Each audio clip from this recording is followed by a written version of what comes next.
As we mentioned, you are the first rider from the Academy who won the title. Pecco was the second one.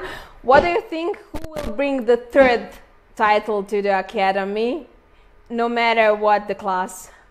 There are many strong riders in the Academy, and Marko Beceki is the one that is really has been really close to the title last year, and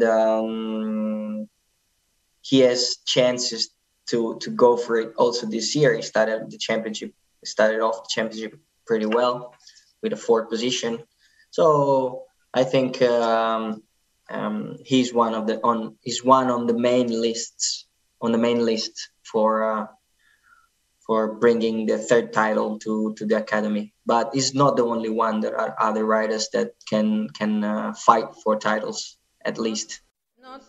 Not Pecco or you?